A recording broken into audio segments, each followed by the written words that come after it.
Hello everyone, how are you? Welcome to my channel Krishna Institute of Education. This is Dr. Chavikar. आज मैं आपको बताऊंगी child psychology का एक बहुत ही important theory that is Pavlov theory और पावलव का सिद्धांत। ये आपके टीचर रिलेटेड कोई भी एंट्रेंस एग्जाम होता है, जैसे कि आपका यूपी टेट हो गया या फिर सी टेट हो गया या फिर आपका रीट हो गया, तो उन सभी में ये जो है पूछा जाता है। तो आपको आज हम बताएंगे थ्योरी ऑफ पावलव। देखिए, पावलव ने कौन सी थ्योरी दी थी? उन्होंने दी थी कंडीशन रिफ्लेक्स थ्योरी। इसे और बहुत सारे नामों से जानते हैं, वो नाम मैं आपको बाद में बताऊंगी। तो पहले हम बताते हैं कि ये पावलव कौन थे। ये जो आईपी पावलव थे, ये एक रशियन फिजियोलॉजिस्ट थे, मीन्स शरीर वैज्ञानिक थे और रशियन थे। तो जब इन्होंने अपने कैरियर की शुरुआत करी तो सबसे पहले इन्होंने हार्ट की या हृदय की स्टडी करना शुरू किया। फिर बाद में उन्होंने जो है डाइजेशन सिस्टम को स्टडी करना शुरू कर दिया। और ये जो इन्होंने डाइजेशन सिस्टम पे स्टडी किया, ये स्टडी उनकी इतनी पॉपुलर हो गई कि 1904 में उनको इसके लिए नोबेल प्राइज भी दिया गया। ठीक है, तो उनको नोबेल प्राइज किसके लिए मिला? डाइजेशन की जो उन्होंने स्टडी की उसके लिए उनको जो है नोबेल प्राइज दिया।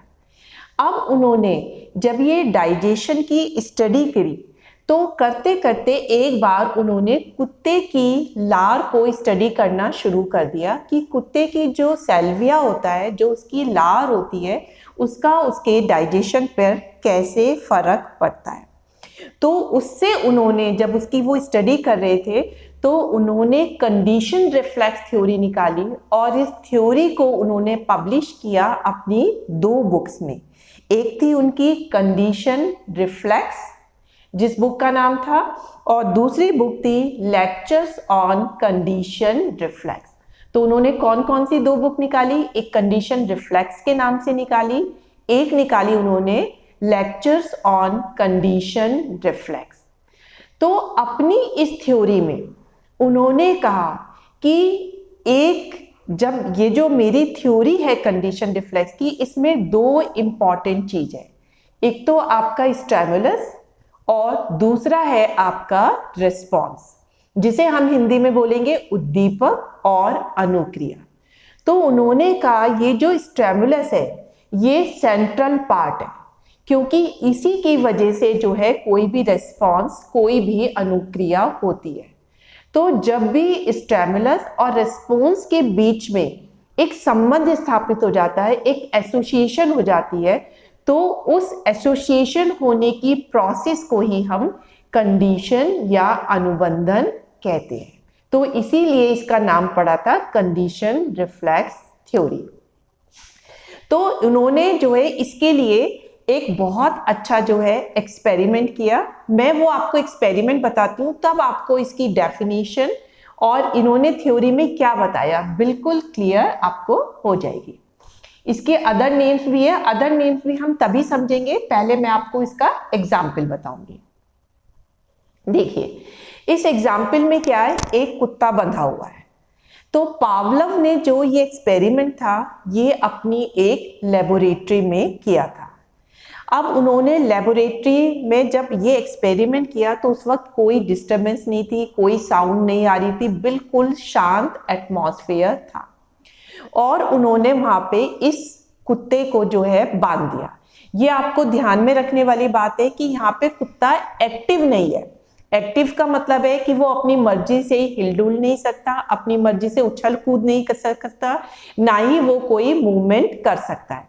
तो यहाँ पे कुत्ता क्या है, जो डॉग है वो बिल्कुल भी एक्टिव नहीं है। उसे 2 शिकंजों से बांधा गया है, एक उसकी गर्दन के पास से और एक उसकी पीठ के पास से। तो 2 उससे उसे बांधा गया।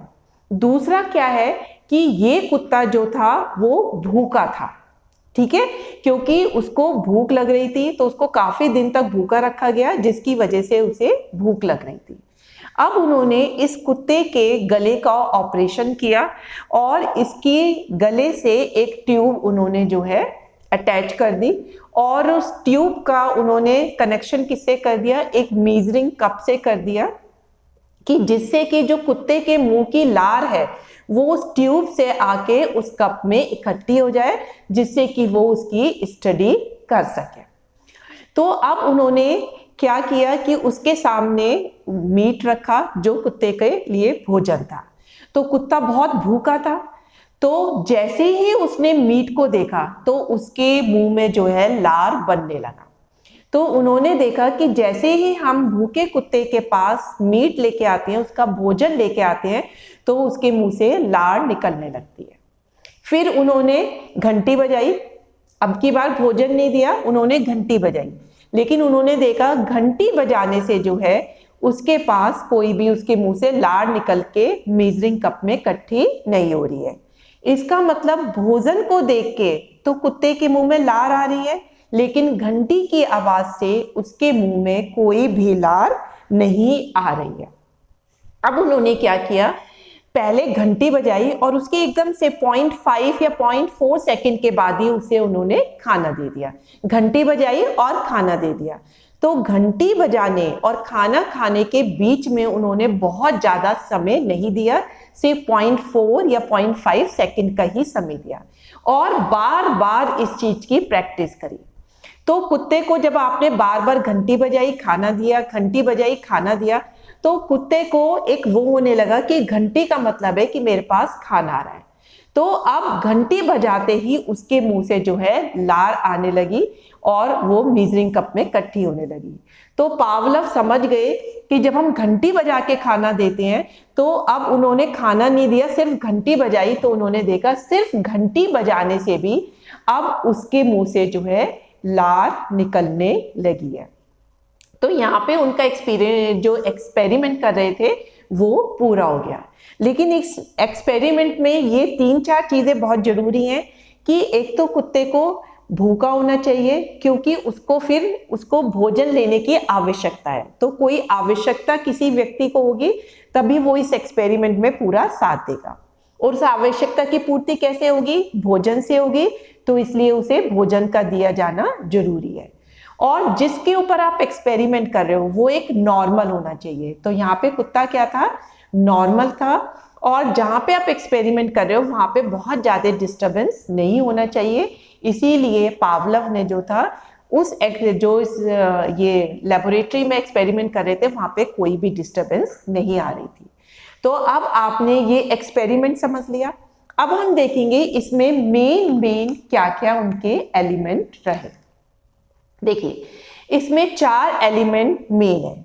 सबसे पहले है आपका स्वाभाविक स्टिमुलस, या जिसे आप बोलते हो स्वाभाविक उद्दीपक, और जिसे इंग्लिश में हम बोलते हैं अनकंडीशन स्टिमुलस, या आप जिसे बोलेंगे UCS। पहले आप समझ लीजिए स्वाभाविक उद्दीपक किसे कहते हैं। स्वाभाविक उद्दीपक उसको बोलते हैं जब किसी चीज को देख के अपने आप कोई क्रिया करने लगते हो, तो उसे बोलते हैं अनकंडीशनल स्टिमुलस। जैसे आप भूखे हो और आपके सामने कोई रसगुल्ले रख दे, तो आपके मुंह में क्या होगा, एकदम से पानी आ जाएगा। अब आपको किसी ने कहा तो नहीं है, आपको कोई ट्रेनिंग तो नहीं दी गई है कि आपके मुंह में पानी आए। जैसे ही आप रसगुल्लों को देखोगे तो वैसे ही आपके मुंह में जो है पानी आने लगता है। तो इसी तरह से भोजन भी क्या है, स्वाभाविक उद्दीपक है कि जैसे किसी भूखे व्यक्ति को आप भोजन उसके सामने रखोगे तो वो एकदम से उसके मुंह में लार आ जाएगी। तो स्वाभाविक उद्दीपक पता चल गया कि जब आप किसी चीज को देखकर आप कोई क्रिया करने लगते हैं तो उसे बोलते हैं अनकंडीशन स्टिमुलस। अब नेक्स्ट है आपका स्वाभाविक अनुक्रिया। यहाँ पे हमने वर्ड क्या यूज किया है, अनुक्रिया, जिसे इंग्लिश में आप बोलते हो अनकंडीशनल रिस्पॉन्स। आर का मतलब है रिस्पॉन्स। देखिए जैसे ही भोजन आया आपके मुंह में ऑटोमेटिकली जो है लार आनी शुरू हो जाती है। तो आपकी क्या क्रिया हुई, लार आने की क्रिया हुई, और ये अपने आप आ रही है, ऑटोमेटिक है। तो इसीलिए हम बोलते हैं इसे स्वाभाविक अनुक्रिया। तो 2 चीजें हो गई, एक स्टिमुलस हो गया और एक आपका रिस्पॉन्स हो गया, और दोनों ही ये स्वाभाविक है या अनकंडीशन है। अब इस एक्सपेरिमेंट में उन्होंने एक उद्दीपक आर्टिफिशियल भी जोड़ दिया, घंटी को बजाना। तो ये जो घंटी की बजाना है ये क्या है, आपका अनुबंधित है, ये कंडीशन उद्दीपक है, या जिसे आप बोलते हो कंडीशन स्टिमुलस। ये आर्टिफिशियल है, ये आपने अपनी तरफ से जो है जोड़ा है। अब आपने एक्सपेरिमेंट में देखा कि वैसे तो भोजन को देख के स्वाभाविक लार आने लगती है। अब घंटी की आवाज क्या है, स्वाभाविक तो है नहीं, ये तो आर्टिफिशियल या अनुबंधित उद्दीपक है। अब इसको देख के भी जो स्वाभाविक अनुक्रिया थी वो अपने आप होने लगती है, मींस घंटी की आवाज से अपने आप में मुंह में लार आ जाती है। तो इस क्रिया को क्या हम बोलेंगे, अनुबंधित क्रिया। मींस जो क्रिया अनुबंधित उद्दीपक से होने लगती है और जो क्रिया बिल्कुल स्वाभाविक अनुक्रिया जैसी होती है उसी को हम अनुबंधित अनुक्रिया बोलते हैं। जैसे कि इस एक्सपेरिमेंट में घंटी की आवाज सुनने पर मुंह में आपके लार आ जाती है। तो अनुबंधित क्रिया पता चल गई आपको। अनुबंधित अनुक्रिया में क्या होता है, अगर अनुबंधित स्टिमुलस की वजह से आप बिल्कुल स्वाभाविक अनुक्रिया करने लगते हो तो उस क्रिया को आप अनुबंधित अनुक्रिया कहते हैं। तो ये चार जो थे पावलोव के सिद्धांत के एसेंशियल पार्ट थे कि आपका स्वाभाविक उद्दीपक क्या है, आपका स्वाभाविक अनुक्रिया क्या है, आपका अनुबंधित उद्दीपक क्या है, आपकी अनुबंधित अनुक्रिया क्या है। अब हम अपनी नेक्स्ट स्लाइड से देखते हैं कि पावलोव ने जो एक्सपेरिमेंट किया, हमने इसे जो है तीन चीजों में दिखाया है। एक तो बिफोर कंडीशनिंग, जब हमने कोई कंडीशन नहीं किया, फिर दूसरे पार्ट में भी हमने दिखाया है बिफोर कंडीशनिंग, फिर थर्ड में हमने लिया है कि जब हम उसको कंडीशन कर रहे थे तो क्या क्या चेंज हुए, और फिर फोर्थ में दिखाया है कि जब हमने उसे कंडीशन कर लिया तो क्या क्या चेंज हुए। देखिए बिफोर कंडीशनिंग में क्या है, खाना फूड जो है आपका क्या है, अनकंडीशनल स्टिमुलस है, स्वाभाविक उद्दीपक है। तो देखिए इसको देख के कुत्ते के मुंह में लार टपक रही है तो ये क्या हो गया, स्वाभाविक क्रिया है, तो इसे बोला हमने अनकंडीशनल रेस्पॉन्स। खाने को देख के कुत्ते के मुंह में अपने आप लार आ रहा है तो ये बिफोर कंडीशनिंग था। अब बिफोर कंडीशनिंग में अब हमने उसे खाना नहीं दिया, सिर्फ घंटी बजाई, तो घंटी क्या थी, उसकी न्यूट्रल स्टिमुलस थी या आर्टिफिशियल स्टिमुलस थी। तो अब इस घंटी की आवाज को देख के हमने कुत्ते को देखा तो हमने देखा उसके मुंह से कोई भी लार नहीं आ रही है, तो इसका मतलब खाली घंटी की आवाज से कुत्ते के मुंह में कोई लार नहीं निकलती है। तो ये एक्सपेरिमेंट से पहले की चीजें हो गई। अब हमने एक्सपेरिमेंट किया, अब ड्यूरिंग कंडीशनिंग मतलब जब हम एक्सपेरिमेंट से उसे कंडीशन कर रहे थे तो हमने क्या देखा कि पहले घंटी बजाई और उसके एकदम बाद उसे खाना दे दिया, घंटी बजाई और खाना दे दिया। ये क्रिया हमने काफी बार जो है रिपीट करी, घंटी बजाई और जैसी बजाई उसके 0.4 या 0.5 सेकंड के बाद हमने उसे खाना दे दिया। तो हमने कुत्ते में क्या देखा रिस्पॉन्स, कि उसके मुंह से जो है लार आने लगी। तो ड्यूरिंग एक्सपेरिमेंट घंटी की आवाज और खाना दोनों से उसके मुंह में लार आ रही है। तो यहाँ पे घंटी की आवाज क्या हुई, कंडीशन स्टिमुलस हुई, फूड क्या हुआ, अनकंडीशनल स्टिमुलस हुआ, और दोनों से ही उसका स्वाभाविक क्रिया हो रही है, अनकंडीशनल रिस्पॉन्स हो रहा है। अब हमारे एक्सपेरिमेंट का लास्ट स्टेज आती है, तो इसमें अब हम खाना नहीं दे रहे हैं, देखिए इसमें सिर्फ घंटी की आवाज बजा रहे हैं। तो घंटी की आवाज बजाना क्या हो गया, अब हमने उसे कंडीशन कर दिया, क्योंकि अब इस घंटी की आवाज से भी वो कोई क्रिया करेगा, कंडीशन में बन जाएगा, तो इसलिए अब यहाँ पे हमने इसे बोला कंडीशन स्टिमुलस। तो जैसे ही घंटी की आवाज बजती है वैसे ही कुत्ते के मुंह से लार निकलने लगती है। तो जो लार उसे बिफोर कंडीशनिंग भोजन से आ रही थी वही लार अब उसे घंटी के बजाने से भी आने लगती है।